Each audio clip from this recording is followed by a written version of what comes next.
बच्चा पार्टी, कैसे हो आप सब लोग बेटा? आई होप सब अच्छे हैं, सब ठीक हैं। तो जैसा कि आप सब लोगों को पता ही है कि 11th की जो इकोनॉमिक्स है हम लोगों ने धीरे धीरे स्टार्ट कर रखी है और 2 पार्ट ऑलरेडी हो चुके हैं। तो कोशिश रहती है कि बस जिस तरीके से भी जितना भी बेसिक तरीका हो पाए वो मैं आप लोगों को समझा पाऊँ, क्योंकि ये सब्जेक्ट ऐसा है जो फ्रेंकली तरीके से अगर कोई समझाएगा तभी समझ आएगा, अदरवाइज सिर्फ पढ़ेगा और रटवाएगा तो वो चीज़ समझ नहीं आएगी।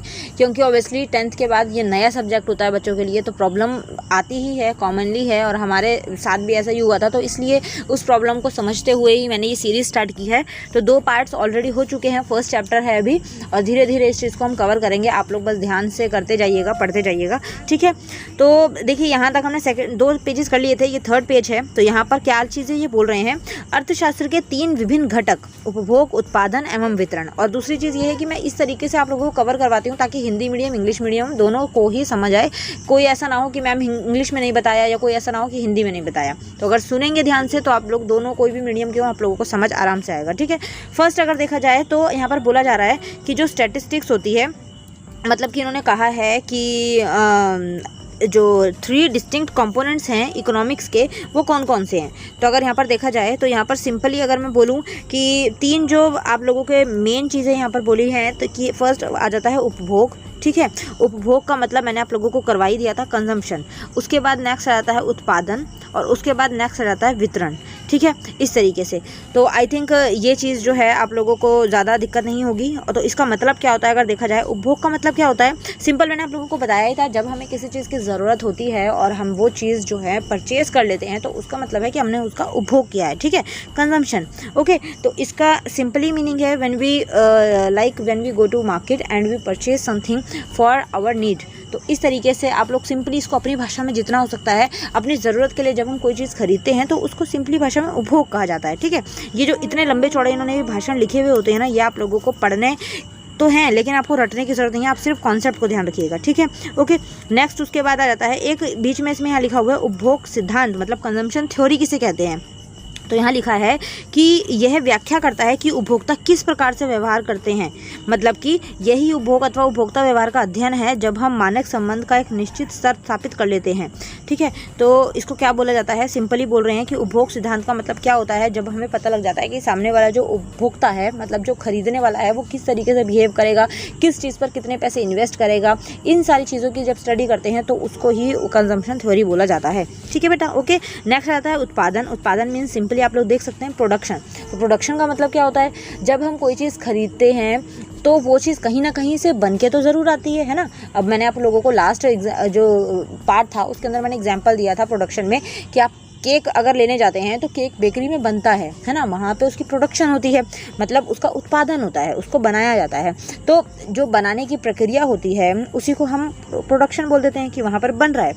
अगर सिंपली इसको बोला जाए तो क्या बोल रहे हैं, अगर ये पढ़ूँ मैं, उत्पादकों के भी साधन सीमित होते हैं जबकि अपनी फर्मों और कारखानों के लिए उनके अनेक प्रकार की वस्तुओं और सेवाओं का चयन करना पड़ता है।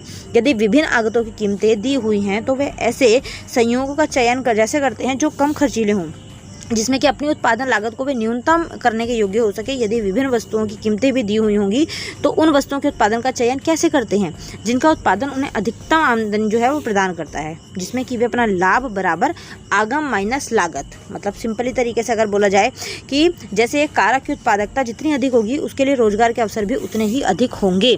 सिंपली अगर मैं आप लोगों को यहाँ पर एक एग्जाम्पल के थ्रू बताऊँ, जैसे आप लोग अगर पेन का बिजनेस करते हैं, ठीक है, आप लोग एक पेन 10 रुपये का बेचते हैं और आप मान लो कि उसका जो प्रोडक्शन होता है, अब यहाँ पर हम प्रोडक्शन की बात कर लेते हैं, ठीक है, एक पेन है वो आगे जाके 10 रुपये में बिकता है, हम जो है वो उसकी प्रोडक्शन कंपनी है। तो प्रोडक्शन कंपनी जो है वो क्या करती है, एक तो प्लास्टिक लेकर आती है, ठीक है, और दूसरी बात इंक लेकर आती है, ठीक है, ये चीज़ें जो हैं उसको ज़रूरत पड़ेगी पेन बनाने के लिए। तो यहाँ पर और इसके अलावा में एक प्रिंटिंग की भी ज़रूरत होती है, मतलब प्रिंटिंग बोल सकते हैं उसको, जो उस पर प्रिंट किया जाता है, ठीक है, पेन के ऊपर नाम लिखा जाता है कंपनी का, वो चीज़। तो वो लोग ये सोचते हैं कि हम जितना हो सकता है इसको कम रेट पर वो करें। अगर मान लो 10 रुपये का पेन आगे सेल होना है, ये तो फिक्स रेट है, अगर वो पेन 7 रुपये का बनता है तो 3 रुपये उन लोगों को क्या होता है, प्रॉफिट होता है। वहीं वो लोग ये सोचते हैं कि हम कम से कम अगर क्वालिटी की वस्तु यूज़ करेंगे तो 5 रुपये का हमें पेन पड़ जाएगा, और 5 रुपये का पेन पड़ेगा तो ऑब्वियसली बात है कि उन्हें प्रॉफिट जो है वो 5 रुपये का होगा, मतलब ज़्यादा का होगा।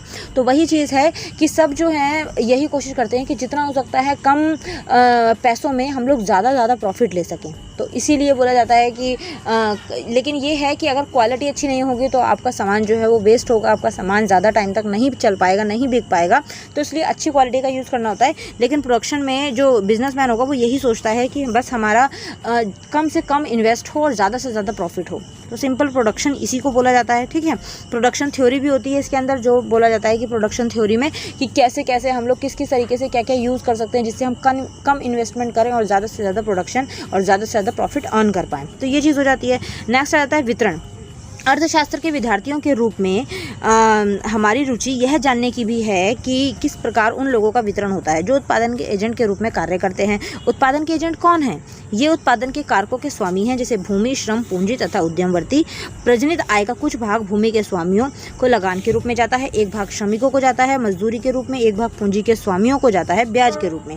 अब यहाँ पर वितरण का मतलब ये होता है बच्चे कि जैसे आप लोग कोई चीज़ अगर मान लो कि खरीदते हो, ठीक है, अगर आप कोई चीज़ खरीद रहे हो, जैसे मान लो आप एक नोटबुक लेने जाते हो, फॉर एग्जांपल, छोटा सा एग्जांपल है आप लोगों के मतलब का। अगर आप एक नोटबुक लेने जाते हो और नोटबुक का जो प्राइस है वो 50 रुपीज़ है, रजिस्टर का प्राइस 50 रुपीज़ है, तो जो प्रोडक्शन है वहाँ से डायरेक्ट ये 50 रुपीज़ का आ रहा है? नहीं, ऐसा नहीं है मैम, 50 रुपीज़ का नहीं आ रहा है। उसमें किस किस चीज़ की कॉस्ट अवेलेबल है? एक कॉस्ट उसके अंदर है पेपर की, ठीक है ना, पेपर का पैसे लगा हुआ है। दूसरी चीज़ है उसमें लेबर की, ठीक है। तीसरी चीज़ है उसमें ट्रांसपोर्टेशन की। ट्रांसपोर्टेशन क्यों? क्योंकि जहाँ से बन रहा है वहाँ से दूसरी जगह तक ये डिस्ट्रीब्यूट हो रहा है, उस चीज़ की भी तो कॉस्ट लेंगे ना वो। तो ये सारी चीज़ मिलाते मिलाते जो है ये सबको पैसे देने पड़ते हैं उनको। तो 50 रुपीज़ का मतलब है कि हम इन सबको पेमेंट दे रहे हैं। तो 50 रुपीज़ किन किन के बीच में बटे? पेपर में बटे, लेबर में बटे, ट्रांसपोर्टेशन में बटे। तो यही होता है डिस्ट्रीब्यूशन, कि जब हम कोई चीज़ खरीदते हैं, जैसे इन्होंने एग्जांपल किस चीज़ का दिया है? ज़मीन का दिया है। अगर हम कोई ज़मीन पर जो है काम करते हैं तो उसमें काम कर रहे हैं, तो मतलब कि अगर हमने वो रेंट पे लिया है तो एक तो ज़मीन का हिस्सा मतलब कि जाएगा, एक तो रेंट पर जाएगा, है ना। कोई सामान अगर हम किसी ज़मीन पर अगर बना रहे हैं तो एक तो हम उसको रेंट देना पड़ेगा, पैसों को बांटना पड़ेगा, और दूसरी चीज़ जो लेबर काम कर रही है उस लेबर को भी पैसे देने पड़ेंगे, है ना। और तीसरी चीज़ फिर क्या हो जाएगी? और इन्होंने तो एग्जांपल दिया है कि पूंजी तथा उद्यमवर्ती, हमने जैसे जो पैसे लगाए हैं, जो प्रोडक्शन हम करवा रहे हैं, वो पैसे हमने अगर कहीं से लिए हैं तो हमें उसका इंटरेस्ट भी पे करना पड़ेगा अगर हमने इंटरेस्ट पर ले रखे हैं, है ना। इस तरीके से सारी चीज़ें होती हैं और इस तरीके से ही ये चीज़ें करवाई जाती हैं। तो आई थिंक आपको ये तीनों कॉन्सेप्ट समझ आ गए हैं और ये बहुत ही इंपॉर्टेंट कॉन्सेप्ट्स हैं, तो इनको अच्छे से कर लीजिएगा बच्चे, ठीक है। और इसके अलावा तो नेक्स्ट सांख्यिकी स्टार्ट हो जाता है, वो मैं आपको नेक्स्ट पार्ट में करवाऊंगी। ये 3 जो हैं इसके डिस्टिंक्ट कंपोनेंट्स जो हैं ये बहुत इंपॉर्टेंट हैं, तो आप इनको बस अच्छे से कर लीजिएगा, अच्छे से समझ लीजिएगा, इनको याद कीजिएगा। छोटे छोटे पार्ट्स में मैं आप लोगों को करवाती रहूँगी, अदरवाइज़ फिर बहुत ज़्यादा फिर हैवी हो जाता है और बहुत ज़्यादा आप लोगों को बर्डन लगेगा। इसलिए छोटे छोटे पार्ट्स हैं, आप इनको समझिए, अच्छे से करिए, ठीक है। तो मिलते हैं नेक्स्ट वीडियो में। Thank you so much for watching, bye bye.